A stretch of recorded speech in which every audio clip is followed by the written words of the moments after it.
Jace was just a simple human boy from Earth. He never wanted trouble, never searched for danger. But the day he saw the alien girl standing under the crystal tree, his life changed forever. Her name was Zara. And she was not just any alien. She was the daughter of the powerful General Kror, leader of the Alien Defense Forces. No one dared speak to her, let alone stand close. But Jace didn't know who she was, not yet. He only saw her eyes, glowing like silver fire under the twin suns. And when she looked at him, something inside him froze, not out of fear but. "Wonder High," he said, holding a small earth flower in his hand.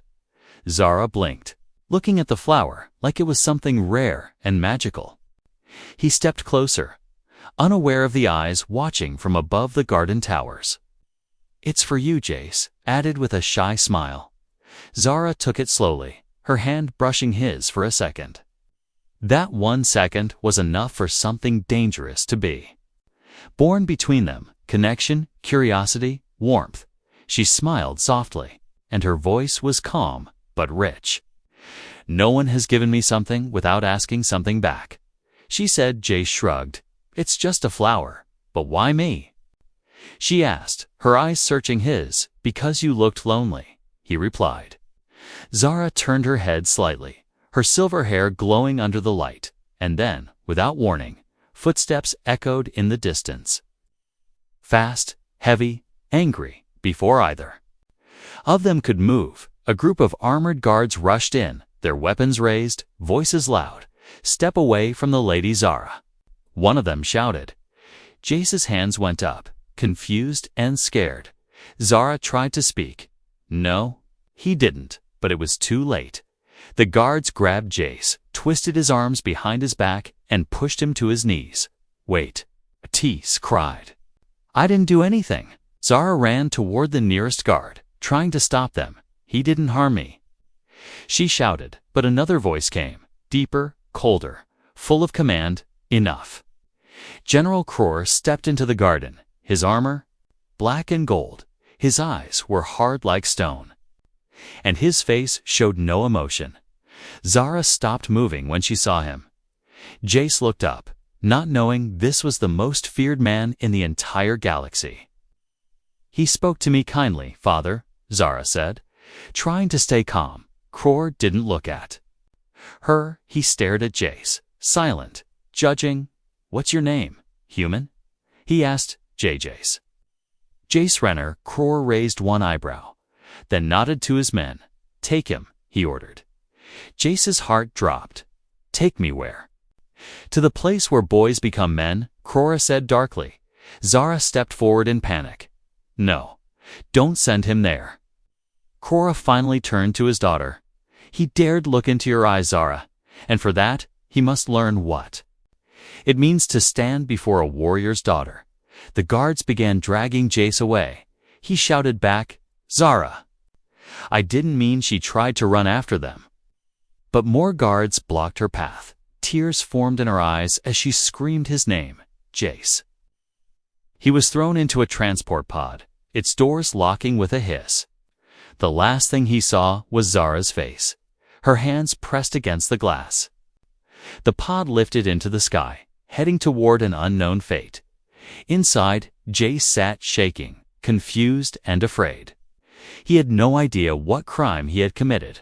All he did was offer a flower. All he did was look into her eyes. But in this galaxy, sometimes that was enough to start a war. Far behind him, Zara stood alone in the garden, holding the crushed flower. Her fingers trembled, her heart heavy. She whispered to herself, "I'll find you, Jace. I promise." And above them, in the clouds, Kror watched everything from his warship, a small, grim smile on his lips. The game had begun. Jace opened his eyes and saw metal walls blinking with red lights. His head pounded like he had been hit with a hammer. The floor beneath him vibrated slightly, humming like an engine deep below. He sat up slowly, blinking away the blur in his vision. This wasn't Earth. This wasn't school. This wasn't anywhere he had ever been before. He reached for his neck, There was a strange collar around it. His clothes were gone. Replaced by a tight black uniform with silver markings, he turned to see other beings in the room. Aliens, tall and strange, dressed in the same uniform. Some stared at him with disgust, others with boredom. Nobody spoke. A loud voice rang from speakers above, cold and sharp like a blade. New recruits, prepare for landing. The room shook slightly. Jay stumbled forward and grabbed a metal bar to keep balance. What is this place? He whispered to himself. The alien next to him, a lizard-like creature with scars, snorted, "Your first day in hell." Human doors slid open, and a drill sergeant stepped in. He was 7 feet tall. His armor scratched and dented from many battles. His face had no kindness, only command. "All of you are here because you were unwanted, forgotten, or punished," the sergeant said.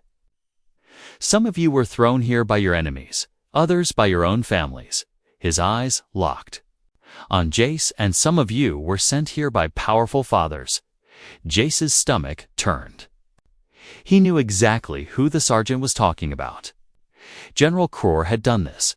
Zara's father had punished him for a flower and a smile. He wanted Jace to suffer, to disappear.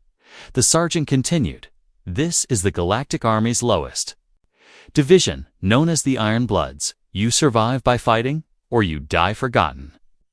Jace couldn't believe it. He wasn't a soldier. He was just a student who made the mistake of caring. They were taken into a training ground. Sharp winds blew across the open metallic field. Above them, warships floated like silent beasts.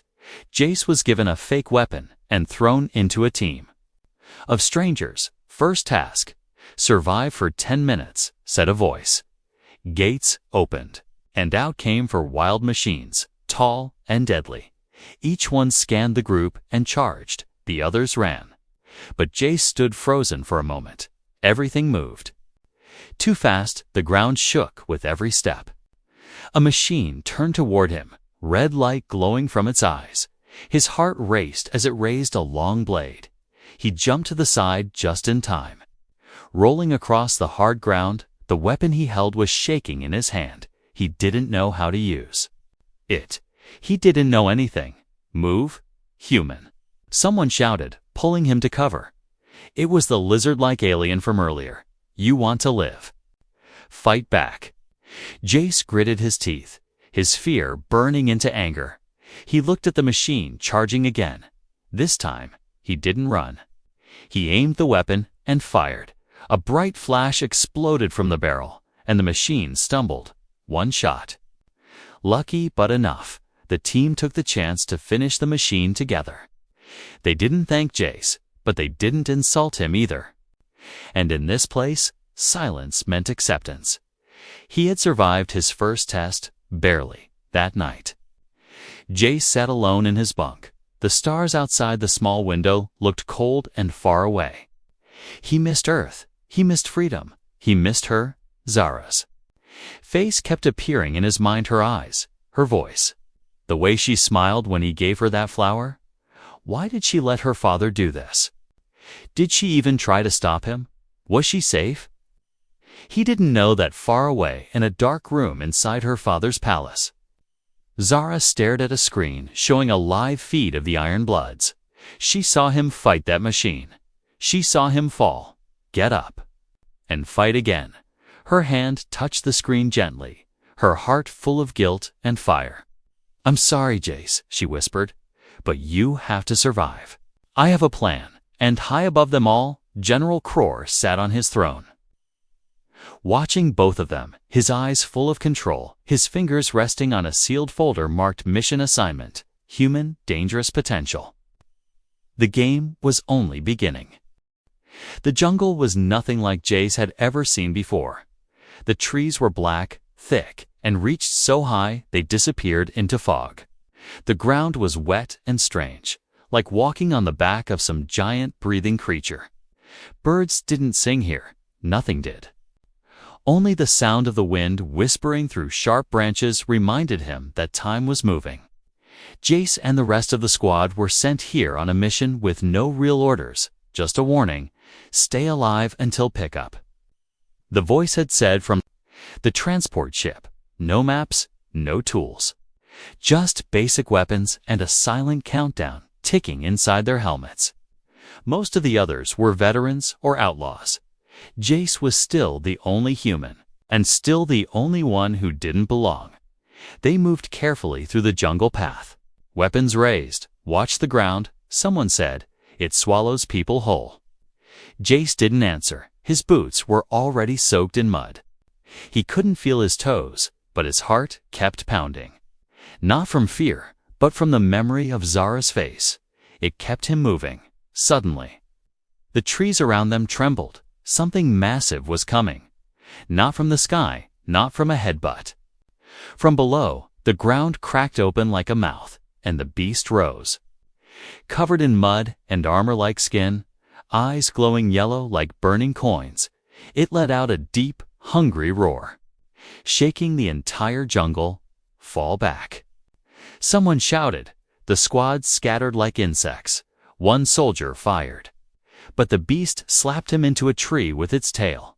Another tried to climb up a rock, but was snatched mid-air. It was too fast, too strong, too smart.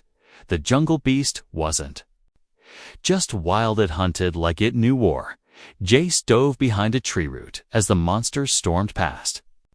His weapon was useless. It wouldn't even scratch that armor. He looked around, searching, thinking. He saw vines, branches, sharp stones, and a puddle of dark water. And then, for a moment, he remembered something from Earth, a documentary. His dad showed him traps used by old hunters. He moved fast, crawling through the mud while the beast roared behind him. He didn't run away. He ran toward a large hanging vine. Using his boot knife, he cut it loose and dragged it around a rock spike.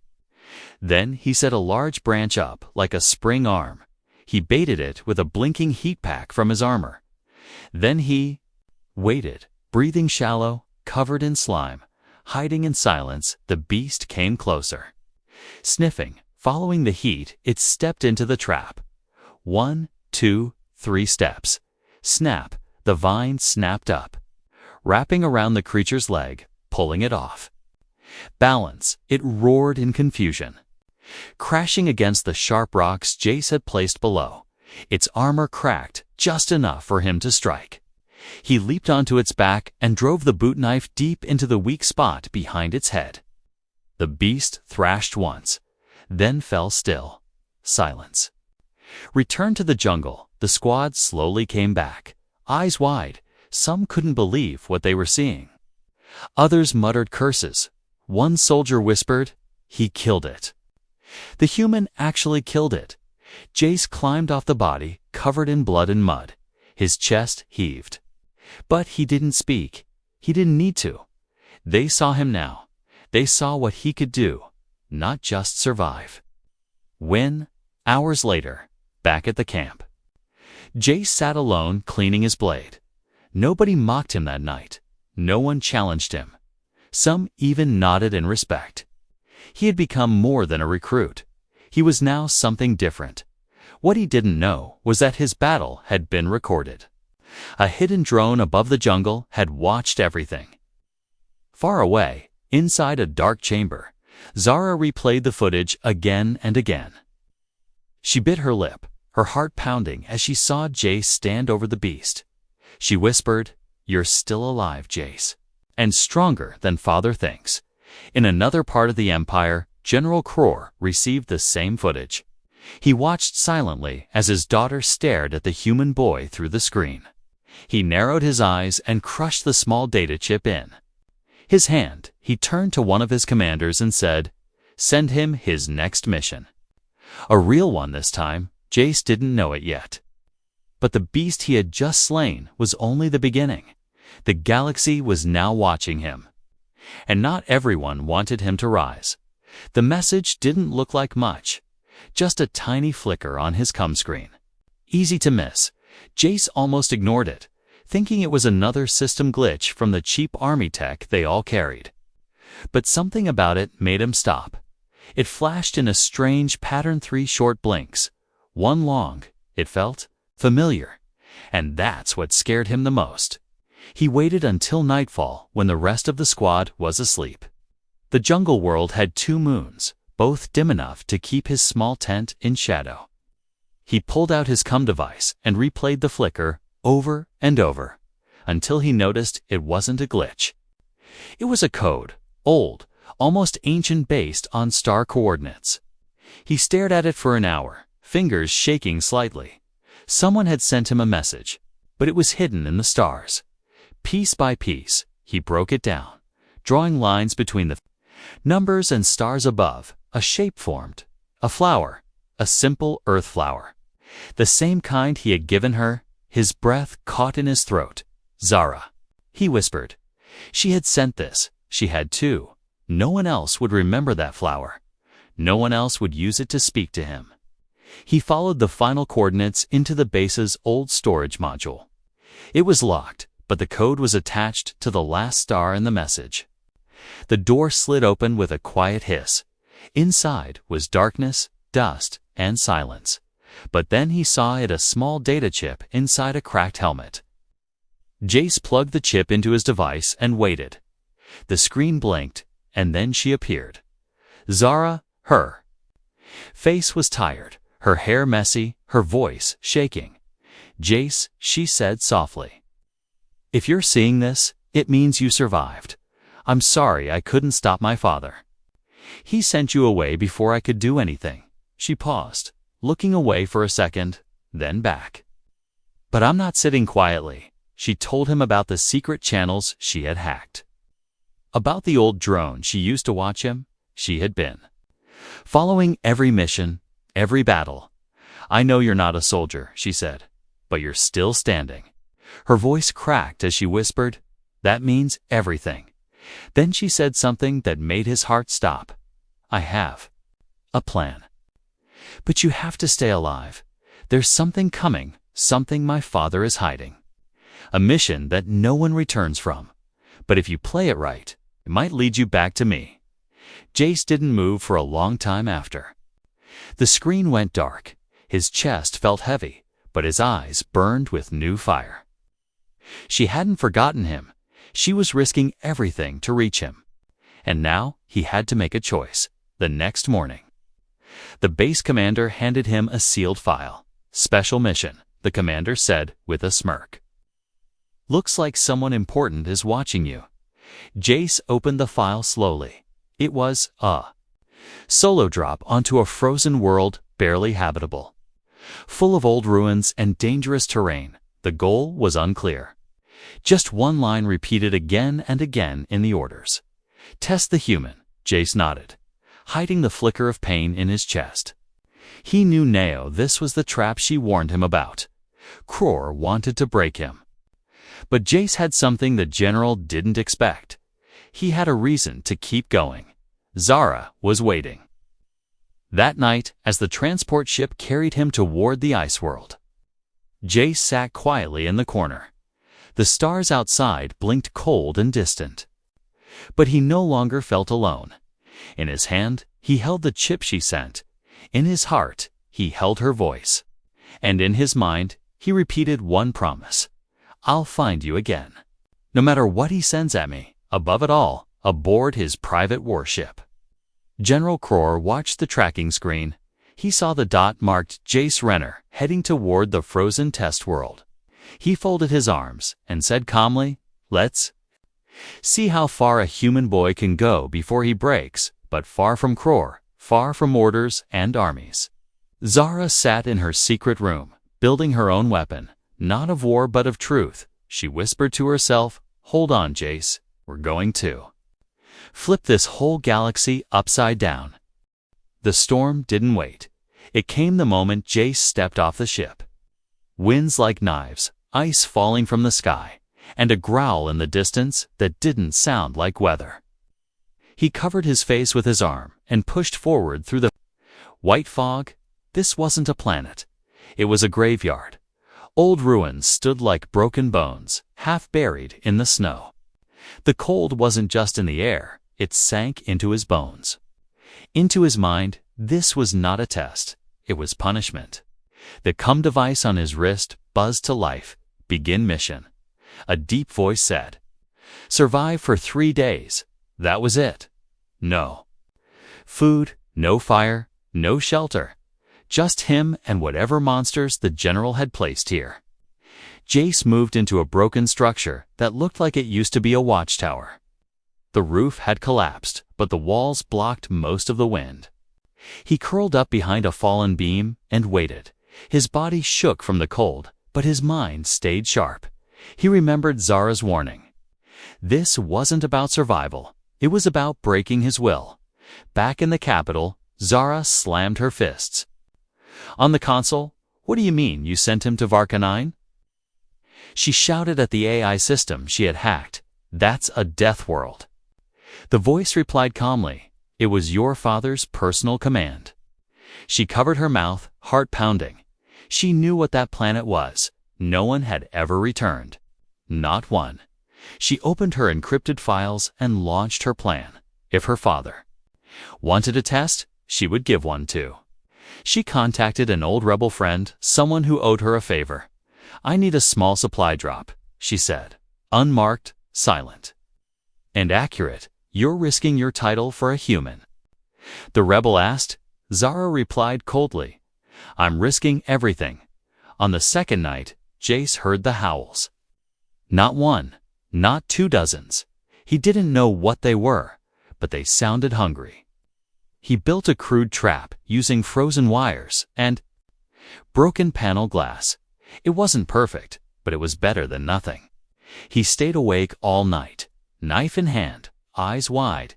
He couldn't afford to sleep. Not here. By morning, 3 beasts lay dead in the snow, their bodies heavy and scaled, their mouths full of razor teeth.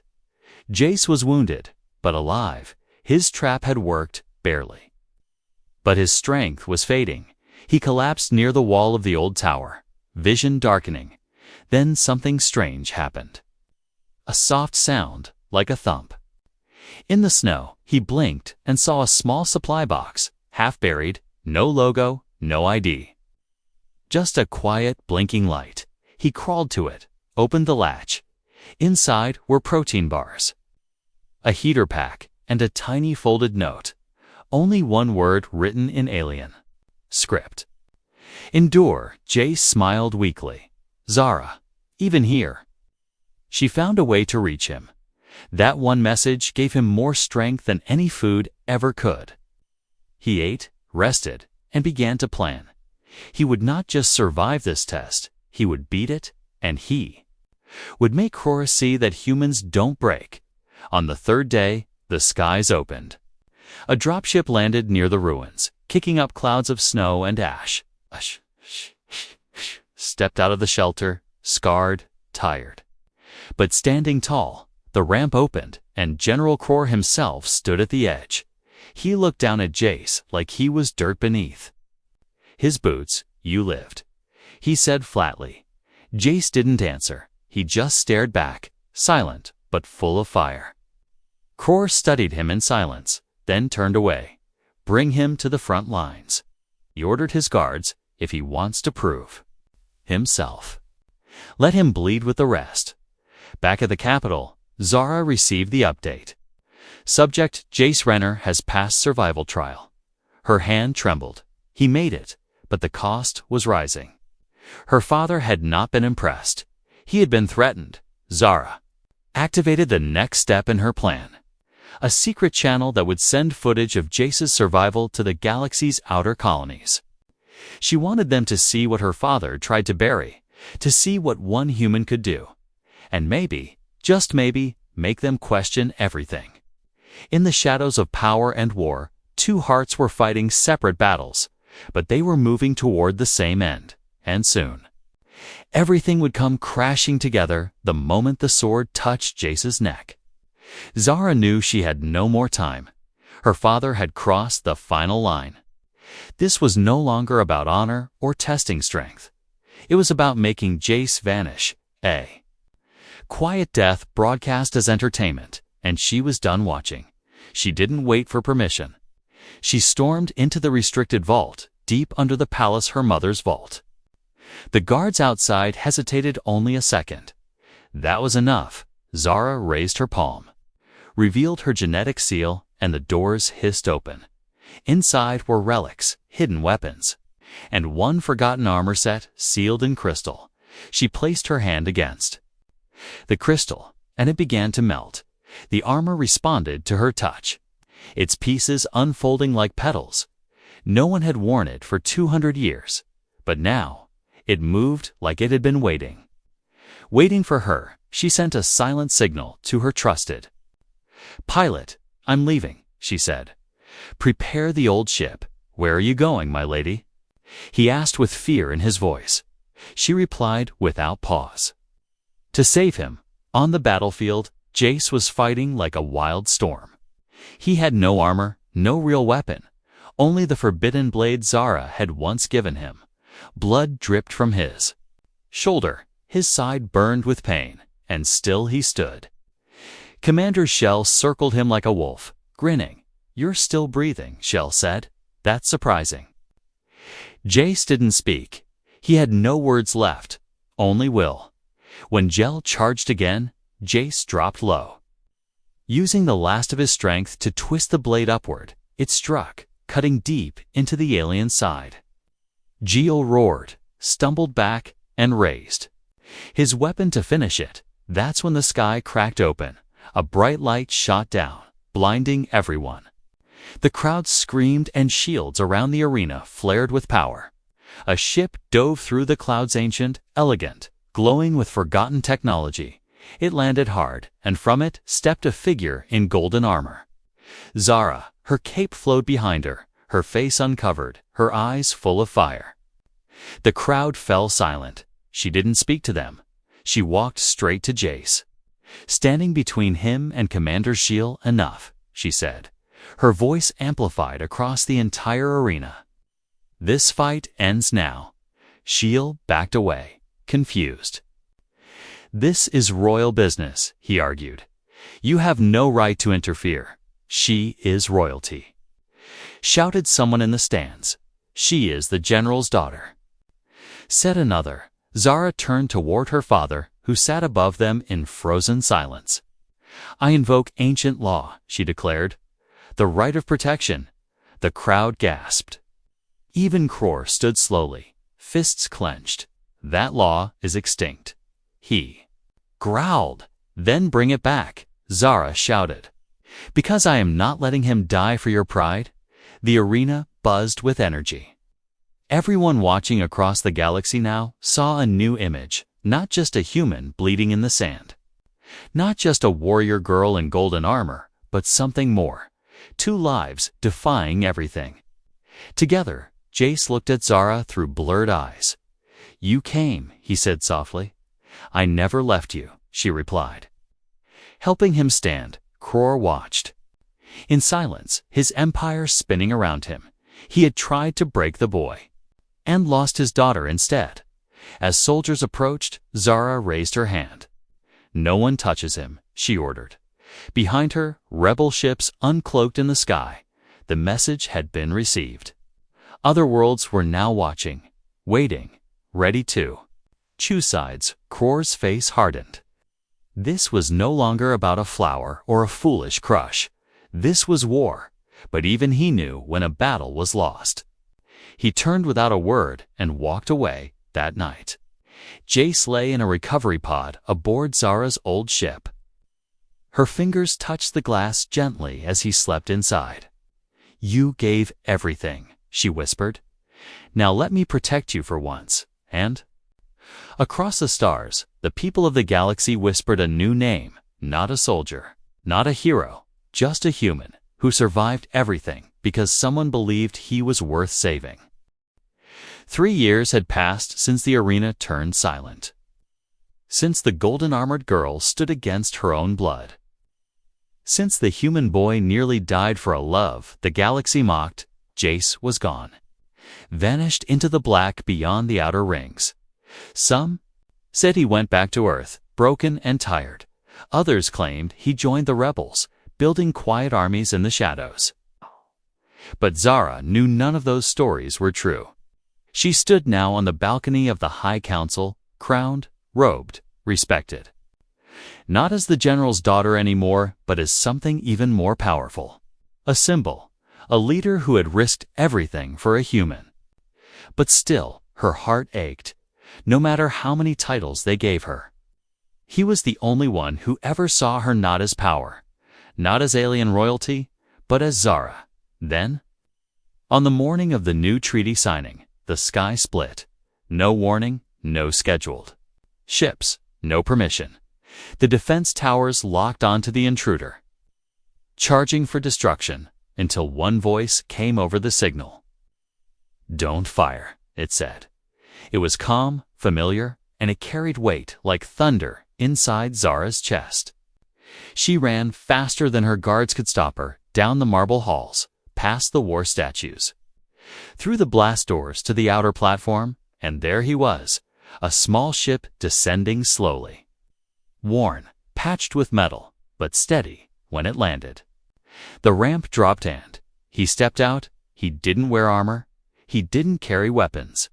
He simply walked into the wind, his eyes locking with hers across the platform. Zara stood frozen. No words came, no titles mattered. He walked until he was close enough to whisper, "I wasn't finished," he said. "Not with you." Her eyes filled with tears before she could stop them. "You left without saying goodbye," she said, her voice shaking. "I didn't want to say it," he replied. "I wasn't sure I'd survive where I was going." "Where did you go?" she asked. He smiled faintly, "To prove I was more than just the boy who fell in love with you." Zara stepped forward and touched his chest. "You didn't have to prove anything," she said. "Not to them, not to me." "But I did," he said softly. "I needed to stand beside you, not beneath you." Behind them, the High Council watched silently. Cror stood in the shadows, older, quieter. He said nothing. Maybe he saw now what pride had cost him. Maybe not. But he didn't move to stop them this time. The crowd parted as Zara took Jace's hand and led him to the central steps. The translator bots stuttered in confusion. No rule allowed a human to stand at the signing table. But no one had the courage to stop her. Jace placed his hand next to hers on the treaty crystal for the first time in history. The Empire and Earth signed peace as equals. A wave of light burst from the stone, shooting into the sky. It was done. The war was over. Not because of armies, but because of love that refused to die. Later that night, they stood on the roof of the tower. The stars stretched above them like a sea of fire. Jace leaned on the rail, looking out into the dark. "Do you think they'll ever accept me?" he asked. Zara leaned against him. "They already have," she said. "You didn't just survive, Jace. You changed everything." He looked down at her hand, resting over his, and smiled. "I didn't come back to change the galaxy," he said. "I came back for you."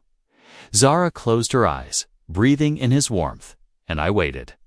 "For you," she whispered, "in a galaxy full of war, betrayal, and impossible odds. They had found something no weapon could destroy. Not just love, but something rarer, hope."